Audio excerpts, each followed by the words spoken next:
Автозавод һәм Тынычлык проспектлары киселешендә бүген иртәнге якта юл транспорт һәлакәте булды.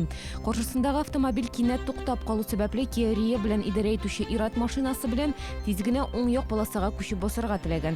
Шул вакытта ул тиешсез урында юл аша чыгып килүче 77 яшьле хатын-кызны бәрдерә. Шуннан соң җәяүле өстеннән Лада Калина машинасы чыккан. Онысы белән 28 яшьлек ир-ат идарә иткән. Җәяүле ашыгыч ярдәм күрсәтүчеләр килгәнче үк вафат булды. Шәһәр төзелеше советы утырышында Междуречье торак комплексын төзү хакында сөйләштеләр. 28 өлешче 17 А25 йортының төзелеп беткәнен көтә. Торак комплексы проблемалы биредә төзелеш эшләре 2008 елда ук башланды.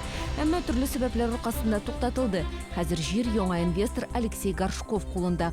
Ул йортларны кыска вакыт эчендә өлгертергә әзер. Әмма шәһәр төзелеше советы проектларны хупламады. Кичә архитекторлар сойлап алу өчен 5-6 проект тәкъдим ителергә тиеш дигән фикергә килде. 29 октябрьдә Татарстан Республикасы авыл хуҗалыгы һәм азык-төлек министры Марат Әхмәтов фермер эшмәкәрләр белән очраша. Бизнес һәм хакимият ачыктан-ачык сөйләшү проекты кысаларында эшмәкәрләр министр белән хәл итүне таләп иткән проблемалар һәм мәсьәләләр буенча фикерләшәчәк. Очрашуны Татарстан Республикасы президенты каршындагы эшмәкәрләр хукукларын яклау буенча вәкаләтле Тимур Нагуманов оештыра. Марат Әхмәтовка сорау бирү өчен Бизнес Власть РФ сайтында теркәлергә кирәк.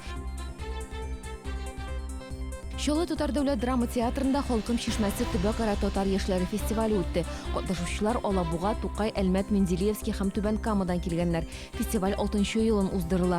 15 яшьтән 30 яшькә кадәрге катнашучылар сәнгатьле уку, вокал, бию, уен коралында уйнау, милли киемнәр тәкъдим итү номинацияләрендә көч сынашты. Бу һәм башка хәбәрләр турында тулырак яңалыкларның кичке чыгарылышында ул 19 сәгать 10 минутта эфирга чыга.